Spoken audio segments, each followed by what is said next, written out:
July August হত্যাযজ্ঞের জন্য দায়ী আওয়ামী লীগ সরকার, জানালেন ভলগার তুর্ক। জাতিসংঘে বাংলাদেশ নিয়ে প্রতিবেদন উপস্থাপন।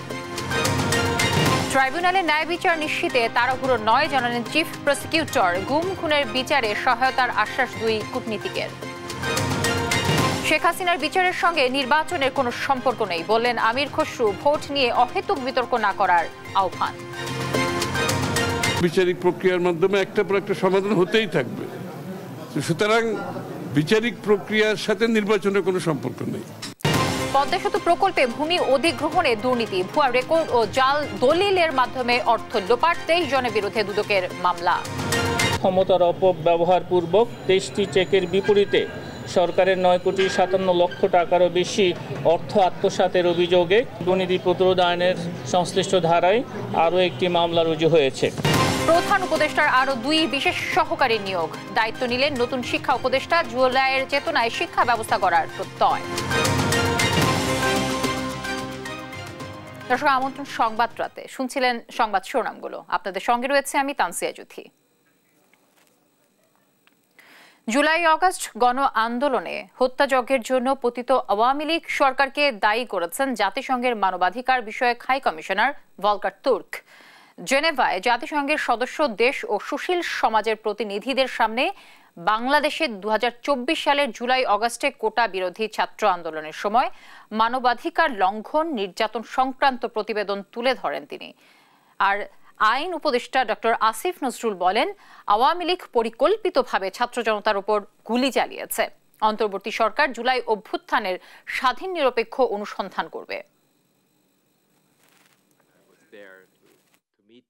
First conversation with the chief advisor, as you know, did a lot of research analysis, talked to what are the facts, what are witnesses, the medical professionals, the experts, torture and ill treatment, including of children, protesters and their supporters and women. It's about healing, it's about truth-telling, it's about reconciliation, memorialization and reform. The team's report rightly identifies extensive, horrendous and grave human rights violations, including extrajudicial killing, arbitrary arrest, torture and disproportionate use of force by the ousted ruling party during July-August massacre. মানবতা বিরোধী অপরাধে ন্যায় বিচার নিশ্চিতে কোনো তাড়াহুড়ো করা হবে না বলে জানালেন আন্তর্জাতিক অপরাধ ট্রাইব্যুনালের চিফ প্রসিকিউটর তাজুল ইসলাম। এ নিয়ে চাপ না দেওয়ার আহ্বানও জানান তিনি। এর আগে পতিত আওয়ামী সরকারের 15 বছরের গুম খুন সহ জুলাই গণহত্যার বিচারে সহায়তার আশ্বাস দিয়েছেন মার্কিন 2 কূটনীতিক উইলিয়াম বি মাইলাম ও জন ড্যানিলোভিচ। ট্রাইব্যুনাল নিয়ে অপপ্রচার রোধে সহায়তার আশ্বাসও দেন তারা। সাবিনা মজুমদারের প্রতিবেদনে আমরা বাকিটা জানবো। জুলাই আগস্টের গণহত্যার দায়ে সাবেক প্রধানমন্ত্রী শেখ হাসিনার বিচার নিয়ে নানা ধরনের আলোচনা চলছে রাজনৈতিক মহলে। অভ্যুত্থানে নেতৃত্ব দেয়া তরুণদের দলের নেতাদের বক্তব্যের পর প্রশ্ন ওঠে শেখ হাসিনার বিচারের অগ্রগতি নিয়ে। আমরা এই খুনি হাসিনার বিচারটাকে নিশ্চিত করি। বুধবার ট্রাইব্যুনালের চিফ প্রসিকিউটর আবারও জানালেন, এই মাসেই তদন্ত শেষ হবে শেখ হাসিনার মামলার। তবে বিচার নিয়ে কোনো তাড়াহুড়া করা হবে না। রাজনীতিকদের চাপ না দেওয়ার আহ্বানও জানান তিনি। অতিরিক্ত চাপ প্রয়োগ করবেন না, কারণ বিচার, ন্যায় বিচার জটিল এবং কঠিন একটা প্রক্রিয়া। এখানে যদি অপ্রস্তুত অবস্থায় রিপোর্ট আসে অথবা তাড়াহুড়া করে বিচার করে আমি বিচারের কোনো ত্রুটি করি, তাহলে প্রতিপক্ষ এটার সুযোগ গ্রহণ করবে, ন্যায় বিচার পরাভূত হতে পারে। আমাদের সব কিছু দেখতে হয়। জনগণের বিচার চাওয়ার ব্যাপারে তারা চাইবেন দ্রুত, আমরা চাইব সুষ্ঠু নিরপেক্ষভাবে হওয়া, যতটুকু সময় দরকার ততটুকু সময় নেয়। এদিন ট্রাইব্যুনালের বিচার কাজ পরিদর্শনে আসেন সাবেক মার্কিন 2 কূটনীতিক। এ সময় উপস্থিত ছিলেন চিফ প্রসিকিউটরের বিশেষ পরামর্শক টবি ক্যাটম্যানও। এরপর তাজুল ইসলাম বলেন, বিচারের বিভিন্ন ক্ষেত্রে সহযোগিতার আশ্বাস দিয়েছেন তারা।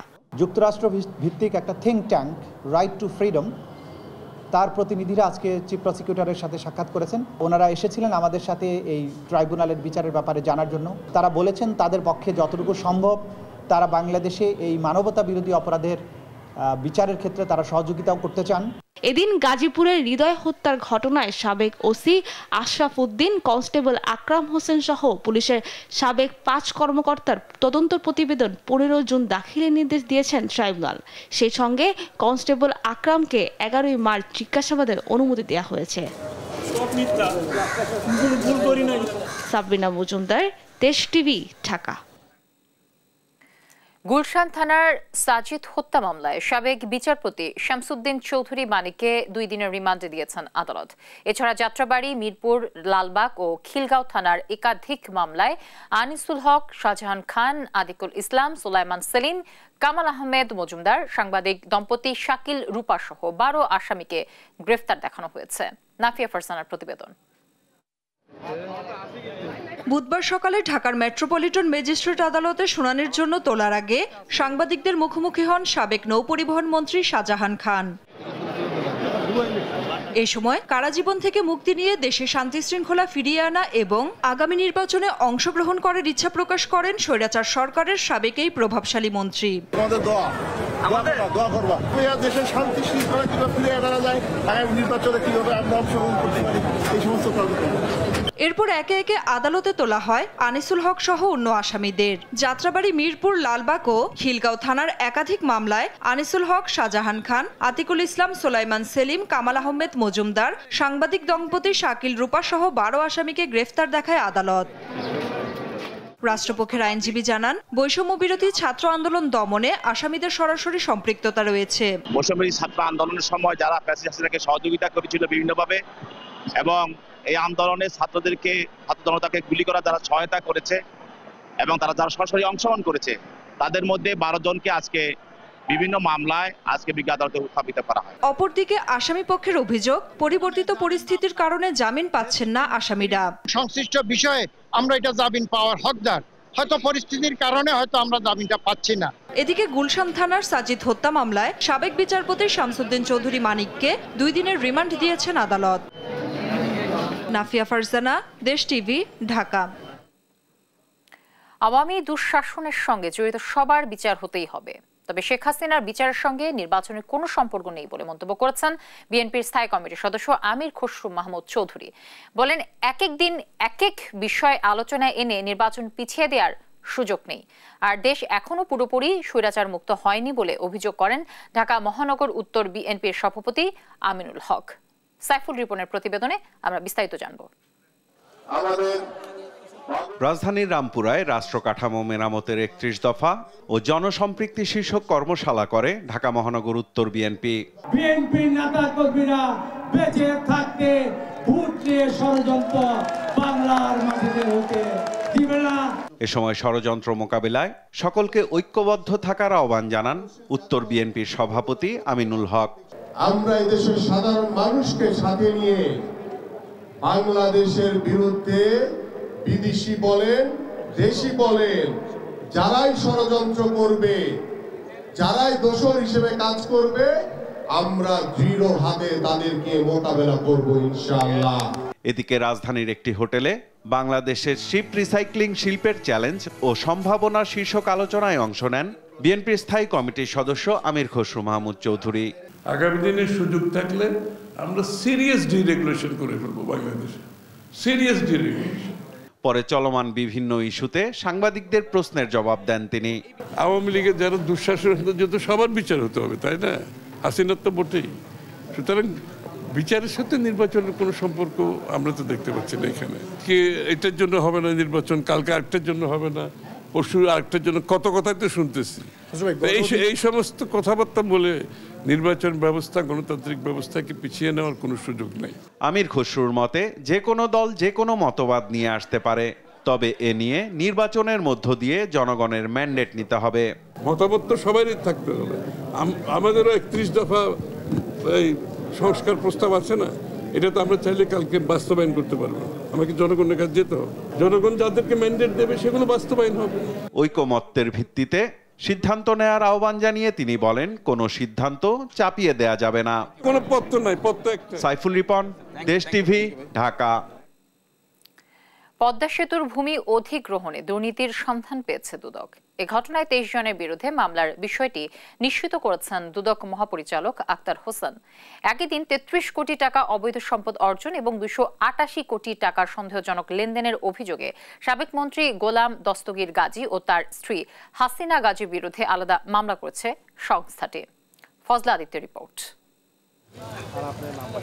পতিত আওয়ামী লীগ সরকারের অগ্রাধিকার ভিত্তিক প্রকল্প ছিল পদ্মা সেতু। 32,000 কোটি টাকা প্রকল্পের একটা বড় অংশ ভূমি অধিগ্রহণ এবং পরামর্শক নিয়োগে ব্যয় হয়। অভিযোগ রয়েছে জমি অধিগ্রহণের ক্ষেত্রে পদে পদে ঘটেছে অনিয়ম, দুর্নীতি। পট পরিবর্তনে যার অনুসন্ধানে নামে দুদক খোঁজ পেয়েছে নানা অসঙ্গতির চিত্র। দুদক জানিয়েছে ভুয়া রেকর্ডপত্র ও জাল জালিয়াতির মাধ্যমে অর্থ লুটপাট করায় মাদারীপুরের ভূমি অধিগ্রহণ কর্মকর্তা প্রমোদ রঞ্জন ঘটক সহ 23 জনের বিরুদ্ধে মামলা করা হয়েছে। পরস্পর যোগসাজশে একে অপরের সহায়তায় ক্ষমতার অপব্যবহার পূর্বক 23টি চেকের বিপরীতে সরকারের 9,57 লক্ষ টাকারও বেশি অর্থ আত্মসাতের অভিযোগে জনাব প্রমোদ রঞ্জন ঘটক সহ বেনিফিশিয়ারিদের মোট 23 জনের বিরুদ্ধে দণ্ডবিধির সংশ্লিষ্ট ধারা এবং দুর্নীতি প্রতিরোধ আইনের সংশ্লিষ্ট ধারায় আরও একটি মামলা রুজু হয়েছে। একই দিন আওয়ামী লীগের প্রভাবশালী নেতা সাবেক বস্ত্র ও পাটমন্ত্রী গোলাম দস্তগীর গাজী ও তার স্ত্রীর বিরুদ্ধে প্রায় 33 কোটি টাকার অবৈধ সম্পদ ও 288 কোটি টাকার সন্দেহজনক লেনদেনের অভিযোগে আলাদা দুটি মামলা করেছে দুদক। জ্ঞাত আয়ের উৎসের সাথে অসঙ্গতিপূর্ণ 23 কোটি 51 লক্ষ টাকারও বেশি মূল্যের সম্পদ অর্জন এবং নিজ প্রতিষ্ঠানের নামে 6টি ব্যাংক হিসাবের মাধ্যমে 257 কোটি টাকারও বেশি মূল্যের অর্থ হস্তান্তর, স্থানান্তর, রূপান্তরের মাধ্যমে আয়ের উৎস আড়াল করেছেন মর্মে অনুসন্ধানকালে প্রমাণিত হয়েছে। এদিকে মুক্তিযুদ্ধ মন্ত্রণালয়ে 23 কোটি টাকার একটি প্রকল্পের নথি গায়েব ও দুর্নীতির খোঁজে অভিযান চালিয়েছে দুর্নীতি দমন কমিশন। ফজলে আদিত্য, দেশ টিভি, ঢাকা। প্রধান উপদেষ্টা অধ্যাপক ডক্টর মোহাম্মদ ইউনূসের বিশেষ সহকারী হলেন শেখ মঈন উদ্দিন ও ফয়েজ আহমেদ তৈয়ব। প্রতিমন্ত্রী পদমর্যাদায় তাদেরকে এ পদে নিয়োগ দেওয়া হয়েছে। বুধবার মন্ত্রিপরিষদ বিভাগ থেকে এ সংক্রান্ত প্রজ্ঞাপন জারি হয়েছে। উপদেষ্টাদের সহায়তার জন্য শেখ মঈন উদ্দিনকে সড়ক পরিবহন ও সেতু মন্ত্রণালয় এবং ফয়েজ আহমেদ তৈয়বকে ডাক, টেলিযোগাযোগ ও তথ্য প্রযুক্তি মন্ত্রণালয়ের নির্বাহী ক্ষমতা দেওয়া হয়েছে। বিশেষ সহকারী পদে থাকাকালীন তারা প্রতিমন্ত্রীর পদমর্যাদা, বেতন ভাতা ও অন্যান্য সুবিধা পাবেন। এর আগে প্রতিমন্ত্রী পদমর্যাদায় নিয়োগ পাওয়া প্রধান উপদেষ্টার 3 জন বিশেষ সহকারীকে 3টি মন্ত্রণালয়ের দায়িত্ব দেওয়া হয়েছে।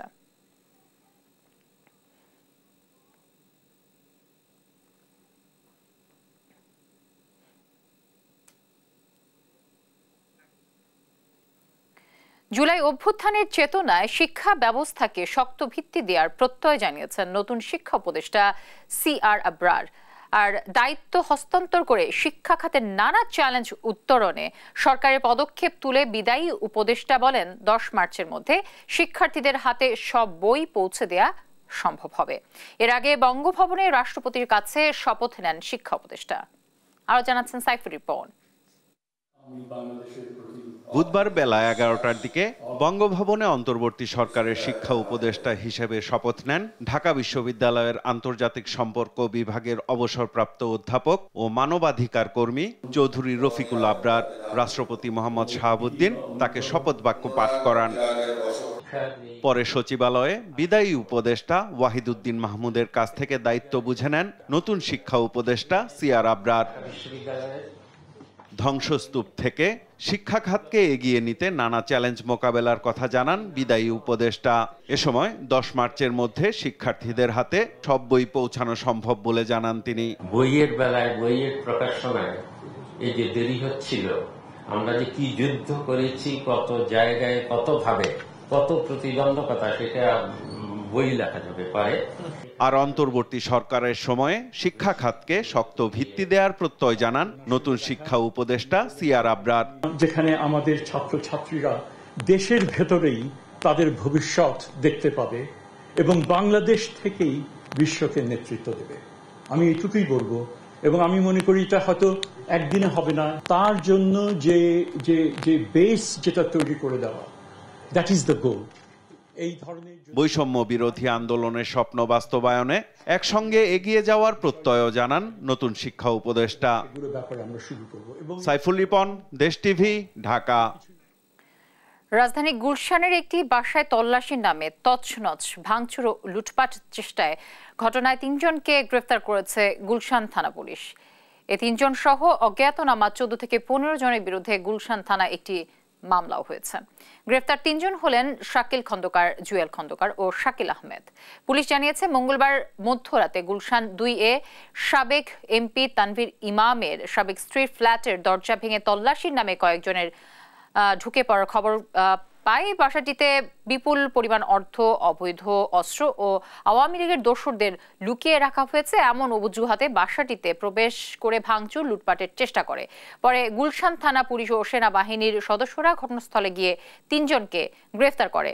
এর মধ্যে শাকিল আহমেদ একসময় বাসাটির কেয়ারটেকার ছিলেন। তার দেয়া তথ্যে লুটপাটের উদ্দেশ্যে একদল লোক বাসাটিতে প্রবেশ করে বলে প্রাথমিক জিজ্ঞাসাবাদে জানা গেছে।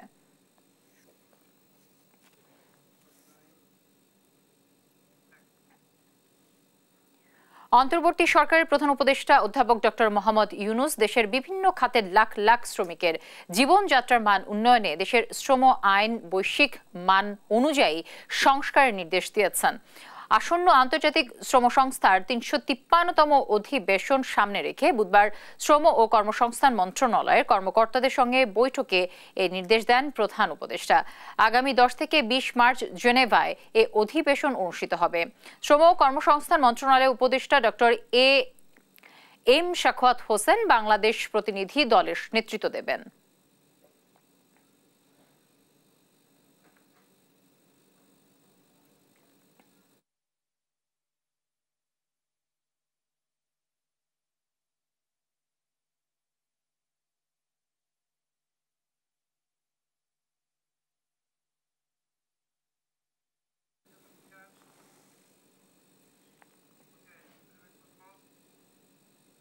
হযরত শাহজালাল আন্তর্জাতিক বিমানবন্দরের ৩য় টার্মিনাল উদ্বোধন শুরুর দিন থেকেই বিশ্বমানের গ্রাহক সেবা দিতে প্রস্তুত বিমান বাংলাদেশ এয়ারলাইন্স। বুধবার বিমানের বহরে যুক্ত হওয়া নতুন ৩২টি অত্যাধুনিক গ্রাউন্ড সাপোর্ট ইকুইপমেন্ট উদ্বোধন করে একথা বলেন বিমান পরিচালনা পর্ষদের চেয়ারম্যান আব্দুল মুঈদ চৌধুরী। এ সময় ৩য় টার্মিনাল পরিচালনায় আন্তর্জাতিক মান বজায় রাখতে কোনো প্রকার ছাড় দেয়া হবে না বলে মন্তব্য করেন সিভিল অ্যাভিয়েশন চেয়ারম্যান। বিস্তারিত আলিমুজ্জামান সাফওয়ানের রিপোর্টে। প্রায় ২২,০০০ কোটি টাকা ব্যয়ে নির্মিত হযরত শাহজালাল আন্তর্জাতিক বিমানবন্দরের ৩য় টার্মিনালের গ্রাউন্ড হ্যান্ডেলিংয়ের দায়িত্ব পেয়েছে বিমান। তারই ধারাবাহিকতায় বিমানের সক্ষমতা বৃদ্ধিতে গেল ৬ মাসে প্রায় ৯০ কোটি টাকার যন্ত্রপাতি যুক্ত হয়েছে বিমানের গ্রাউন্ড সাপোর্ট ইকুইপমেন্ট জিএসি বিভাগে। আগামী ৬ মাসে আরও প্রায় ১৫০ কোটি টাকার যন্ত্রপাতি যুক্ত হবে রাষ্ট্রীয় পতাকাবাহী সংস্থাটিতে। বুধবার দুপুরে নতুন যুক্ত হওয়া যন্ত্রপাতি কমিশনিং করে বিমান, যা উদ্বোধন করতে আসে সিভিল এভিয়েশনের চেয়ারম্যান ও বিমানের ঊর্ধ্বতন কর্মকর্তারা। এ সময় বিমান পরিচালনা পর্ষদের চেয়ারম্যান বলেন, ৩য় টার্মিনালের অপারেশনকে সামনে রেখে পুরোদমে প্রস্তুত হচ্ছে বিমান। চালুর দিন থেকে বিশ্বমানের সেবা দেওয়া সম্ভব হবে। ল্যাক অফ হিউম্যান রিসোর্সেস আছে বলেই তো আমরা এখন রিক্রুট করতেছি এবং এমনভাবে করছি যাদেরকে ট্রেনিং দিয়ে আমরা রেডি করতে পারি। অবশ্যই এই সময় আমি যুদ্ধ শেষ হওয়ার পরে ট্রেনিং দিলে লাভ হবে। বিমান যেদিন থেকে 3rd টার্মিনাল সরকার চালু করবে, বিমান সেই দিন থেকে এই সার্ভিস দিতে পারবে, সেইভাবেই প্রস্তুতি নেওয়া হচ্ছে। আর সিভিল এভিয়েশন চেয়ারম্যান বলেন, বর্তমান টার্মিনালের সক্ষমতা কম হওয়া সত্ত্বেও গ্রাউন্ড হ্যান্ডেলিংয়ে বেশ উন্নতি করেছে বিমান। তবে ৩য় টার্মিনাল পরিচালনায় আন্তর্জাতিক মান বজায় রাখতে কোনো প্রকার ছাড় দেওয়া হবে না। প্রতিটা অর্গানাইজেশন কিন্তু সেমনভাবে পার্টনার আছে। আমরা যদি কাস্টমস বলি, ইমিগ্রেশন বলি, সিকিউরিটি বলি, এভিয়েশন সিকিউরিটি বলি, প্রত্যেকে কিন্তু পার্টনার। সো প্রত্যেকের ক্ষেত্রে কিন্তু আমাদের এই ক্যাপাসিটি বিল্ডটা করতে হবে 3rd টার্মিনালের জন্য। এবং আমি আগেই বলে দিচ্ছি যে সবাইকে কিন্তু এই ক্যাপাসিটি বিল্ডিং করতে হবে এবং এই প্রসেসটাকে দ্রুততার সাথে করতে হবে। কাউকে কোনো কিন্তু ছাড় আমরা এখানে এই টার্মিনালে দিব না, 3rd টার্মিনালে, কারণ আমরা আন্তর্জাতিক মানটা ধরে রাখতে চাই। উদ্বোধন শেষে প্রায় ৫৪ কোটি টাকা ব্যয়ে ৬ ধরনের মোট ৩২টি অত্যাধুনিক গ্রাউন্ড সাপোর্ট ইকুইপমেন্ট ঘুরে দেখেন অতিথিরা। আলিমুজ্জামান সাফওয়ান, দেশ টিভি, ঢাকা। অবৈধ দখলদার উচ্ছেদ করতে কোনো নোটিশ দেবে না ঢাকা উত্তর সিটি কর্পোরেশন, তবে ডিএনসিসিকে ভাড়া দিয়ে অবৈধভাবে ব্যবসা করার সুযোগ দেওয়া হবে জানালেন প্রতিষ্ঠানটির প্রশাসক মোহাম্মদ এজাজ। সকালে গাবতলী গরুর হাট সংলগ্ন এলাকায় অবৈধভাবে বসানো দোকান উচ্ছেদে গিয়ে এসব কথা বলেন তিনি। নিয়াজ মোর্শেদের প্রতিবেদন, জানাচ্ছেন নাফিয়া ফারজানা। বুধবার সকালে রাজধানীর গাবতলী এলাকায় অবৈধ দখলদার উচ্ছেদে অভিযান চালায় উত্তর সিটি কর্পোরেশন। সকাল 10টা নাগাদ অভিযান শুরু হলে অবৈধভাবে গড়ে তোলা দোকানের মালামাল সরিয়ে নিতে শুরু করে দখলদাররা। তাদের অভিযোগ, গরুর হাটের ইজারাদারকে ভাড়া দিয়েই দোকান চালাচ্ছেন তারা, কিন্তু কোনো নোটিশ ছাড়াই অভিযান চালানো হয়েছে। আমাদের 1 ঘন্টা যদি সময় দিত তাহলে আমরা মাল সামনাগুলো হারাইতে পারতাম। কোটি কোটি টাকার মাল সামনা ক্ষয়ক্ষতি করলো, গরিবের হক নষ্ট করলো না। মানুষ শোয়া ছিল, মাল সামান কিনা থেকেছি,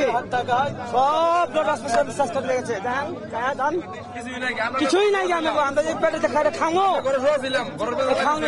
তবে অভিযোগ আমলে নিতে নারাজ ঢাকা উত্তর সিটির প্রশাসক জানান, অবৈধ দখলদার উচ্ছেদে কোনো নোটিশ দেয়া হবে না। এই কর্মকাণ্ডগুলো বিগত দীর্ঘ সময় ধরে হয়ে এসছেন এবং তারা একটি পয়সাও সিটি কর্পোরেশনকে ভাড়া দিচ্ছেন না।